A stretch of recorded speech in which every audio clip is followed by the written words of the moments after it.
Nous allons aborder dans cette vidéo la seconde partie pour modéliser un projet immobilier sous SketchUp 2020. Pour accéder à la zone des chambres, on va également créer une ouverture pour ajouter une porte ici. On partira de ce point, comme on a les 1 mètre de large automatiquement, on l'avait dessiné, on part ensuite du point vert et on vient de l'autre côté. Maintenant, on va ajouter une porte dans cette zone. Je vais partir de ce point-ci.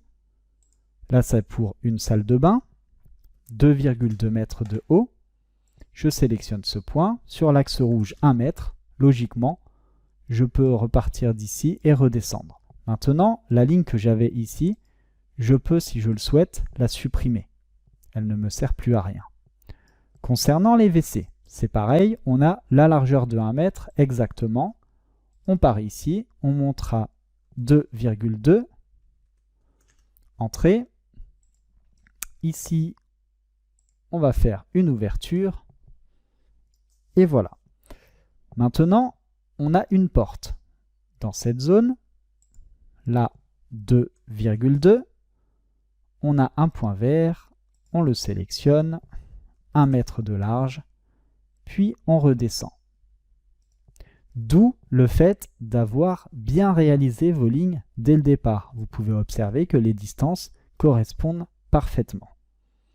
Maintenant, ici, on va créer une ouverture. Alors, on a le choix concernant cette chambre ou ce bureau, puisqu'il n'y a pas de fenêtre, donc on va dire que c'est un bureau. Soit on va créer une porte dans cette zone, soit on va créer une porte dans cette zone. À savoir que plus tard, si on souhaite, par exemple, ajouter un étage à cette zone, il faudra ajouter un escalier. Et donc l'escalier sera un escalier colimaçon qui pourrait se mettre ici. Donc autant penser dès le départ votre conception et on va positionner une porte ici. Alors on va démarrer à 20 cm, donc 0,2.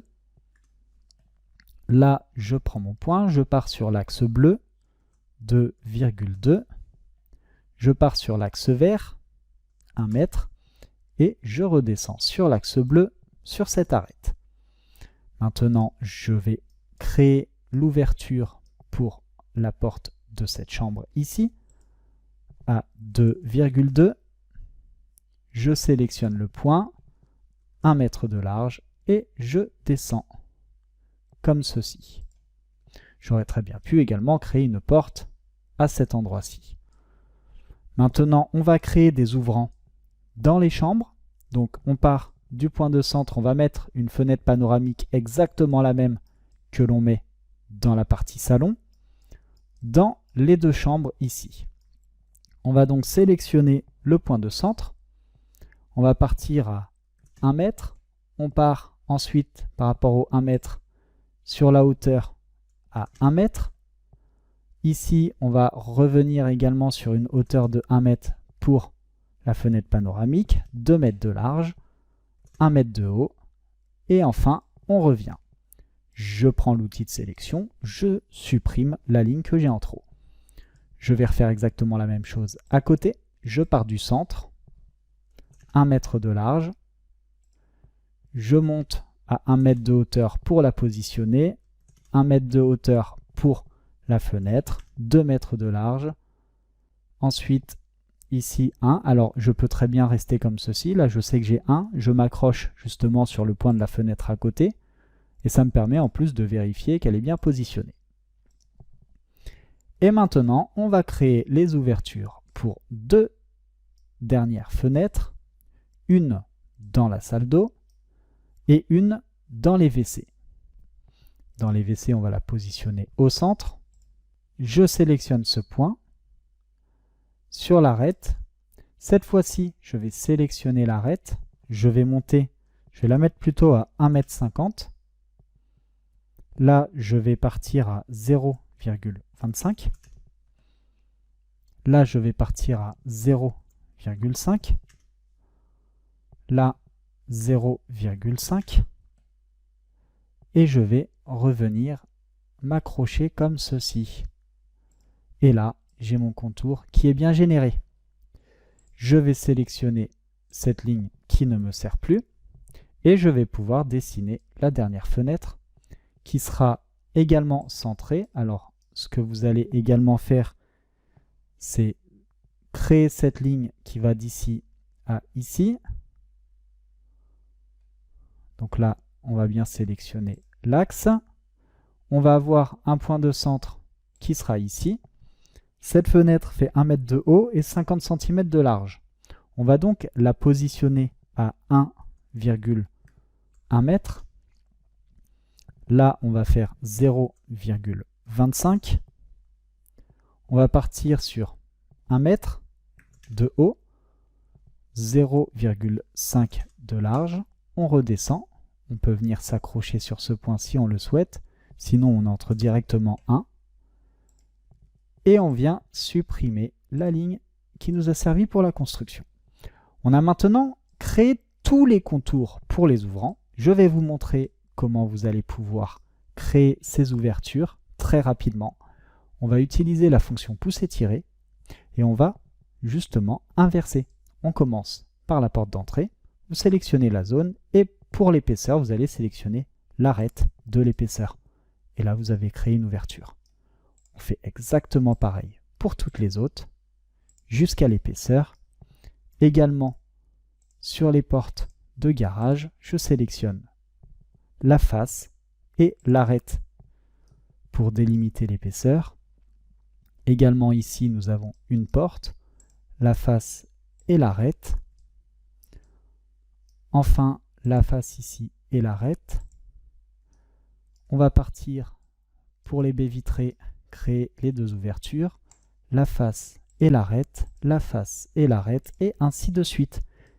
Et là, vous pouvez observer que c'est extrêmement rapide pour créer des ouvertures et que cette fonction pousser-tirer porte bien son nom puisqu'on peut pousser pour pouvoir ajouter de la matière et tirer pour pouvoir retirer de la matière.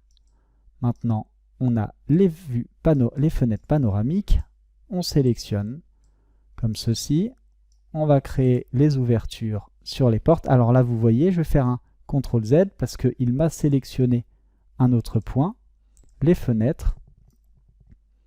Là, j'ai une fenêtre également sur l'épaisseur. Je vérifie. Une porte. Et là, je sélectionne. Alors là, CTRL Z également. Vous pouvez utiliser le CTRL Z pour revenir en arrière si la sélection n'est pas bonne. Maintenant, là vous voyez, je n'ai pas effectué la bonne sélection. Je reviens en arrière, je sélectionne la face, je vais jusqu'à l'arête, comme ceci. Et là, alors là j'ai un petit souci, il ne me l'a pas généré. Je reviens en arrière. Voilà, alors là le souci c'est qu'il me manque une arête. En fait, parce que comme j'ai supprimé celle-ci, eh bien je vais recréer la ligne qui va venir au bord. Et là, j'ai mon contour. Je vais ensuite sélectionner la fonction et je peux créer l'ouverture. Là, ici également. Ensuite, celle-ci, celle-ci. Et enfin, les dernières ouvertures concernant les chambres. Celle-ci, je prends bien sûr l'épaisseur et il me reste une ouverture dans la chambre parentale. Attention, vous sélectionnez l'épaisseur et c'est OK. Maintenant, vous avez donc apporté du volume à l'intégralité de votre projet immobilier et vous avez en plus retiré en quelques opérations l'intégralité des surfaces qui vont contenir les ouvrants, donc les baies vitrées, les portes, les fenêtres.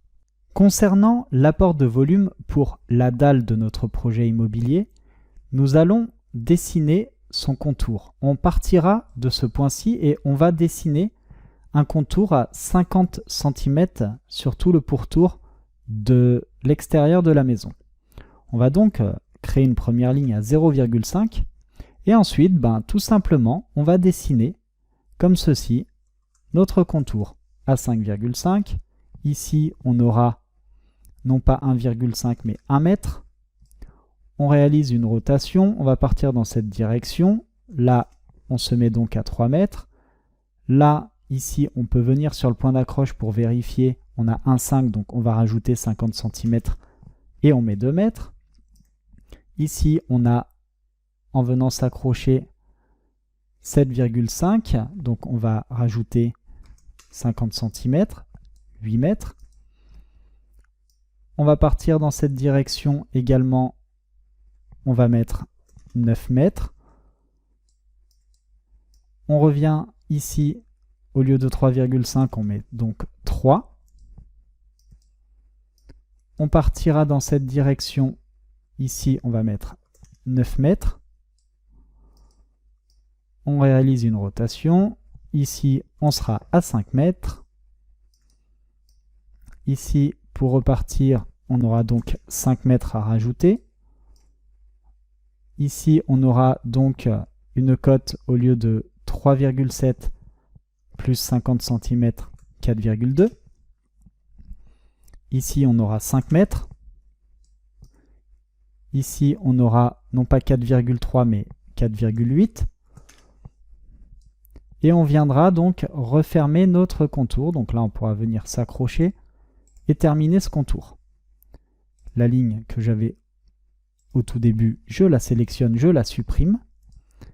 Et là, concernant ce contour, je vais pouvoir le sélectionner et lui apporter un volume qui sera de 0,3. Maintenant, on peut regarder quelque chose, c'est que ici, on a une ouverture.